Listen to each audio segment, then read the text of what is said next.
నమస్తే, welcome to editor analysis. బెంగాల్తో పాటు దేశ సరిహద్దుల్లో మూడో కన్ను, రాడార్ గ్రిడ్తో అభేద్యమైన కోటగా భారత్ డ్రోన్ ఆర్మీ. మరి డిజిటల్ ఫెన్సింగ్, చొరబాటుదారుల గుండెల్లో ఉనికి పుట్టిస్తున్న smart border operation clean sweep. సరిహద్దులు దాటితే కేల్ కథం. రంగంలోకి యాంటీ డ్రోన్ రాడార్లు Bengal to Assam. Geo political చదరంగంలో కేంద్రం ఇప్పుడు సంచలన నిర్ణయాన్ని తీసుకుంది. సంచలన వ్యూహాన్ని కూడా పాటిస్తుంది.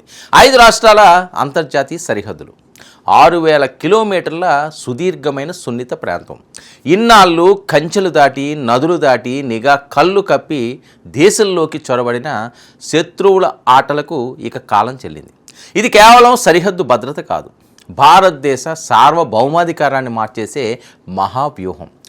గ్లోబల్ జియో పాలిటిక్స్ను షేక్ చేసేలా కేంద్ర ప్రభుత్వం అత్యంత ప్రతిష్టాత్మకంగా తీసుకొచ్చిన స్మార్ట్ బార్డర్ ప్రాజెక్ట్ ఇప్పుడు సరిహద్దుల్లో ప్రకంపనలనే సృష్టిస్తుంది.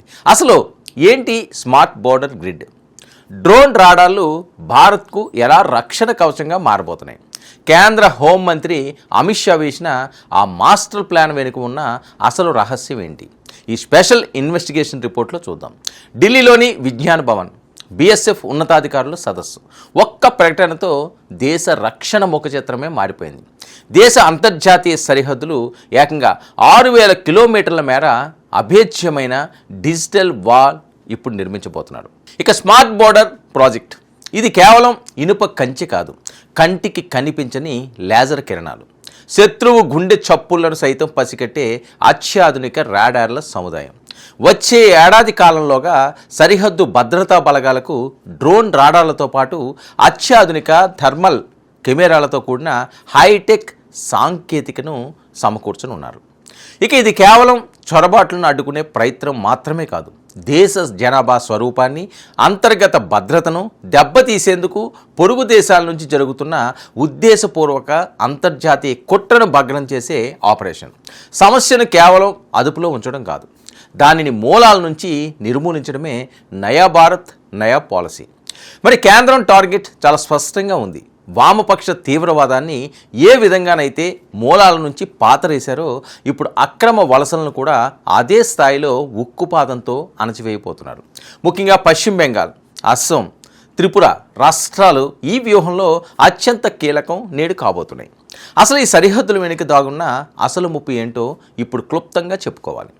గతాన్ని ఒకసారి పరిశీలిస్తే భారతదేశ ఈశాన్య సరిహద్దులు ఎప్పుడు అత్యంత సున్నితమైనవి. దశాబ్దాలుగా బంగ్లాదేశ్ నుంచి అక్రమ వలసలు దేశ భద్రతకు పెద్ద సవాలుగా మారాయి. మరి గతంలో అస్సాం ఉద్యమం నుంచి మొదలుకొని ఇటీవల మణిపూర్ వరకు జరిగిన పలు అల్లర్ల వెనుక దేశ జనాభా స్వరూపం మారడం వెనుక ఈ అక్రమ చొరబాట్లు ప్రధాన కారణంగా ఉన్నాయనేది నిఘా వర్గాల నివేదిక. కంచెలేని నదీ తీరాలు, దట్టమైన అడవులను ఆసరాగా చేసుకుని హ్యాకర్లు, మానవ అక్రమ రవాణాదారులు, డ్రగ్స్ మాఫియా దేశంలోకి చొరబడుతున్నారు. గతంలో జరిగిన పశువుల అక్రమ రవాణా ఉదంతాలు, సరిహద్దు దాటి వచ్చిన ఫేక్ కరెన్సీ ముఠాలు మన దేశ ఆర్థిక వ్యవస్థను కుప్పకూల్చాలని చూశాయి. వీటన్నిటికీ ఒక్క పరిష్కారం ఏంటది? క్షేత్రస్థాయి సమన్వయం.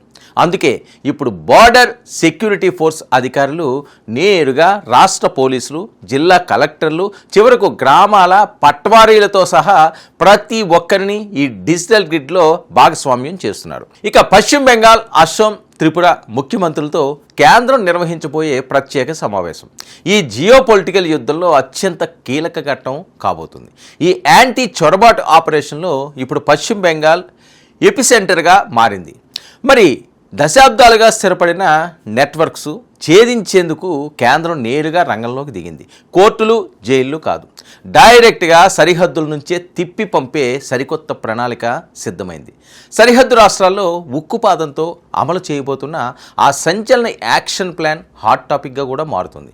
మరి పశ్చిమ బెంగాల్ ముఖ్యమంత్రి సువేందు అధికారితో హోంమంత్రి అమిత్ షా జరిపిన తాజా సమీక్ష రాష్ట్రంలో ప్రకంపనలు సృష్టిస్తుంది.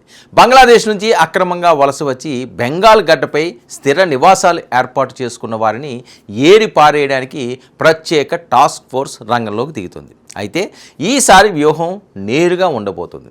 అక్రమ వలసదారులను గుర్తిస్తే వారిని అరెస్టు చేసి కోర్టులు చుట్టూ తిప్పి జైలులో ఉంచి దేశ సొమ్ము వృధా చేసే సాంప్రదాయానికి స్వస్తి పలకబోతున్నారు.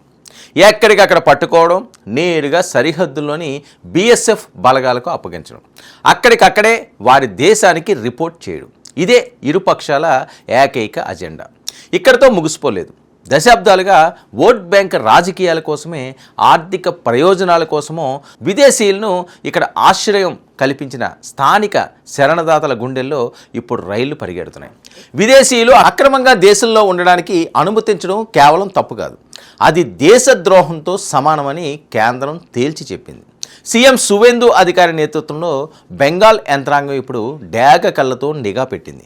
6,000 కిలోమీటర్ల స్మార్ట్ బార్డర్ గ్రిడ్, అత్యాధునిక డ్రోన్ రాడార్లు, స్థానిక ల్యాండ్ రికార్డుల డిజిటలైజేషన్ వెరసి భారతదేశం చుట్టూ ఒక అభేద్యమైన డిజిటల్ లక్ష్మణ రేఖ గీయబడుతుంది. మరి ఇది కేవలం చొరబాట్లు అద్దుకునే ప్రయత్నం కాదు, భారతదేశ భవిష్యత్తును సురక్షితం చేసే సరికొత్త సార్వభౌమత్వ పోరాటం. శత్రువు ఏ వైపు నుంచి వచ్చినా ఆకాశంలో డ్రోన్ రాడార్, భూమిపై బీఎస్ఎఫ్ జవాన్, డిజిటల్ స్క్రీన్పై స్మార్ట్ గ్రిడ్ వారిని ఏరిపారేయడం ఖాయంగా కనిపిస్తుంది. మొత్తంగా చూస్తే బెంగాల్లో, అలాగే త్రిపురలో, ఆ ప్రాంతాలకి మొదలైన ఈ ఆపరేషన్ పూర్తి స్థాయిలో దేశంలో ఏ బార్డర్లో అయినా సరే చేయాలని భవిష్యత్తు కార్యాచరణ చేస్తున్నారట. బెంగాల్లో దీదీ సామ్రాజ్యం కుప్పకూలిపోయి బీజేపీ అధికారం రాగానే ఎలాంటి ప్రక్షాళనలు జరుగుతున్నాయో దేశవ్యాప్తం అంతా కూడా చూస్తుంది. అంటే బెంగాల్ ప్రజలకి మంచి రోజులు వచ్చాయి, దీదీ పీడ విరగడైపోయిందని వాళ్ళందరూ కూడా సంబరాలు చేసుకుంటున్నారట. ఈ నేపథ్యంలోనే వలసదారులు అవనియండి, కుట్రదారులు అవనియండి, గ్యాంగులు అవనియండి, ఎవరిని కూడా విడిచిపెట్టేది లేదు. ఒకవేళ దొరికితే వాళ్ళని తీసుకెళ్ళి వాళ్ళ దేశంలోనే పంపించే పరిస్థితి, అరెస్ట్ చేసో లేకపోతే బెయిల్ రప్పించో లేకపోతే వేరే రకంగా ఉంచో, వాళ్ళని పెంచి పోషించో, ఆ రకమైన పద్ధతులకి ఫుల్ స్టాప్ పెట్టేశారు. ఈ నిర్ణయం అద్భుతంగా ఉంది అని చెప్పి సోషల్ మీడియాలో హోరెత్తిస్తుంది. ఏమైనప్పటికీ కూడా అమిత్ షా డైరెక్షన్స్, సువేందు యాక్షన్, అదిరింది గురు అంటున్నారు వెస్ట్ బెంగాల్ ప్రజలు. ఇది ఈనాటి ఎడిటర్ అనాలిసిస్. చేసింటూ 99 న్యూస్.